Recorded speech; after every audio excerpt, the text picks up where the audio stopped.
Shalom. Call hello Yahweh Shem Yahushai Bahashim Makakudash. Double honor to the elder apostles and elder bishops of GMS, even the elders that came before them that taught us just truth. Shalom and salutations to all the brothers that push the word and truth and in sincerity, the hopeful elect tabernacle of living. The Lakwat that are listening, learning, being a pillar of rest, the 144,000, the 1/3, the hopeful elect of Israel. I'm Brother Yashawan, back with the World War III Daily Update. Shalom and salutations to you all. Today we're going to start in 2nd Ezra's 28, 29. Behold, the days come when the Most High will begin to deliver them that are upon the earth, and he shall come to the astonishment of them that dwell on the earth. And one shall undertake to fight against another, one city against another, one place against another, one people against another, and one realm against another.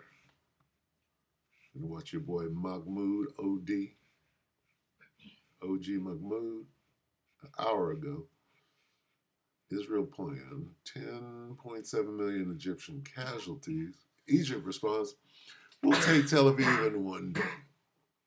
That sounds like war to me, does it not? Oh, we'll put 10.7 million casualties in the oven. Right? Egypt, oh, well, take you down in one day. Right. What say you, Mahmoud? The tensions between Israel and Egypt have been rising for a very long time, but they've been escalating so much since the 7th of October and following Egypt's refusal, despite the global pressure, despite the pressure from the United States and from Israel to expel the Palestinians after the 7th of October. And up until now, Israel has a lot of tensions with them. But a recent report from an Israeli website that is concerned with the military analysis and intelligence. It was an analysis of how Israel can attack Egypt's hideout. Sparked outrage, and then there was a response coming from a man called Mustafa Bakri, who's a member of the People's Assembly of Egypt. And I will get to the actual proposal on this website and the many dangerous and realistic things that they were speaking about in that analysis. Mustafa Bakri said that, oh, you're threatening to attack the high dam. Any clash between Tel Aviv and Cairo, we will be in Tel Aviv the following day. We will be in Tel Aviv the following day in case of any clash. The Egyptian army will overtake Tel Aviv in one day. Other analysts said, well, listen, this website is not very well known. It's not going to make a lot of impact. But again, we got our bike from Dart. This should have came out on War and Rumors of War Tuesday. The threats are crazy. But again, in Egypt, they are monitoring everything that's happening in Israel. And the proposal to attack the Aswan High Dam has been there for a very long time, with previous statements from the previous Israeli defense minister. And with the bombing of nuclear power plants going on right now, I wouldn't put it past anybody to bomb a dam. Right? Avigdor Lieberman, he held senior positions in Israel, and he also threatened with that. Okay. What did this analysis talk about exactly? Well, it spoke about many important things, and it included other analysis to do with Egypt and its position with Israel, the prospect of going for war. It's calling for Israel to take a preemptive strike against Egypt because of the recent threats. They said, according to an AI report that they published on their website, attacking the dam by Israel. They said, we might use armor-piercing missiles or other advanced weapons, destroying the dam structure or creating a controlled collapse that leads to the release of water. Within minutes, millions of cubic meters of water begin to flow down the Nile River. 1 to 3 hours, the initial flooding and immediate danger. Waves of enormous force begins to flood the Luxor and Aswan areas, causing immediate destruction of infrastructure. Military bases and industrial facilities along the Nile are flooded.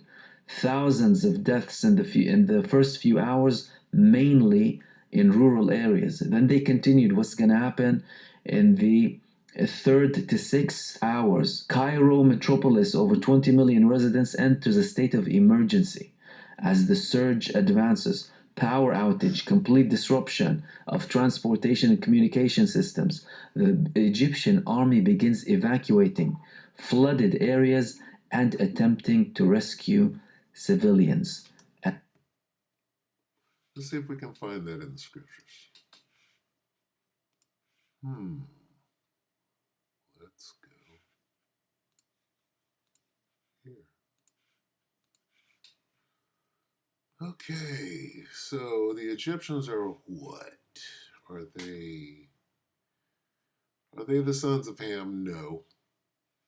I mean, the original Egyptians are, but those people there, those are Arabs in Egypt, saying we're Egyptians, but you're Arabs. You're the sons of Ishmael, right?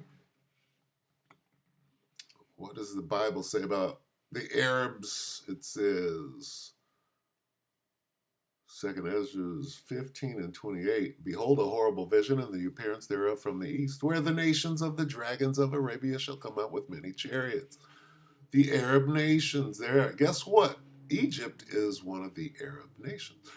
What does it say? Behold, an horrible vision, where the appearance thereof from the east, including Egypt, where the nations of the dragons of Arabia, the Arab nations, which Egypt is one of, shall come out with many chariots, and the multitude of them shall be carried as the wind upon the earth, that all they which hear them, Tel Aviv is going to hear them, that all they which hear them may fear and tremble. What does this say? Egypt says, we'll take Tel Aviv in one day.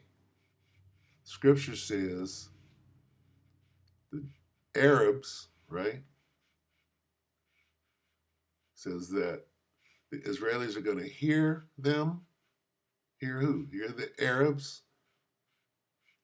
And whoever does hear them is going to be scared and trembling, right? Well, Bibi and them, they hear this.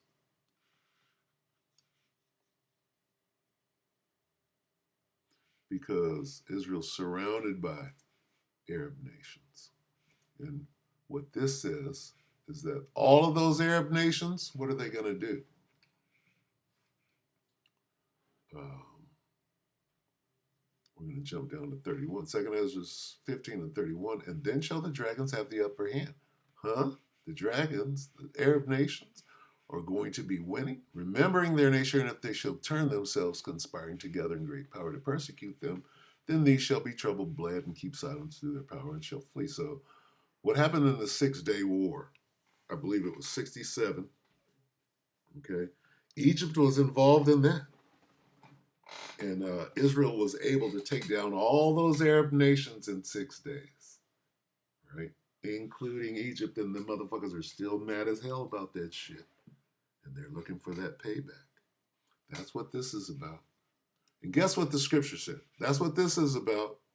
This goes back to the 6-day war, where they took down all of those Arab nations in 6 days. They're still gloating about it. Of course, Babylon the Great was there helping, and they used LSD and the whole thing. But that wound is still wide open. And all we got to do is go here to find out who wins, right?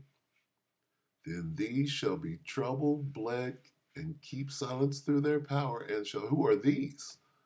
These are the Assyrians, right? Let's see. A portion of the land of the Assyrians. Okay, well, the Assyrians are Babylon the Great, and who's their ally in that region? Israel. Okay, so Israel is going to get that ass whooped. The Assyrians includes, right, Esau over here, right? Assyria, which is Babylon, which is America, right? And their counterparts right here. then these, who is these? Just the Assyrians? No, these. Right? Who are they over here fighting? Right? Where are they at? Over there. Okay. They're in Western Asia, which from here it's the East. All right, so everything is being spelled out. Right? Where is this going to happen? Over there in Arabia, right? What they call the Middle East, where the Arab nations live. You know, their land that's being stolen and they're being murdered about it. Yeah, they got to do something about that. Okay. And that's what you see. This is telling the story. Somebody's going to run, right? And from the land of the Assyrians shall the enemy besiege them. This is right here, Babylon the Great, and over there, right? With the land that they appointed into their own hands. Anyway, point being, we know who's going to win. You might kill 10.7 casualties, but who's going to win? What does take mean? You might kill in the battle, but who's going to win? Right? My grandma told your grandma, sit and by the fire.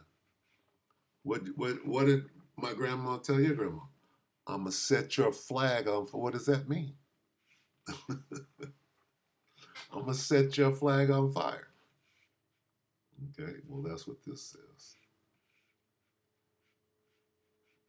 Then these shall be troubled and keep silence through their power and shall flee. Okay, so anyway, we're going to sit back and watch the show. We already know who's going to win. But it's interesting to see the back and forth, right? Yeah, this is that old war back in 67, right? The 6-Day War. Anyway, with that, we hope that the elector edified you, brothers and sisters. Shalom.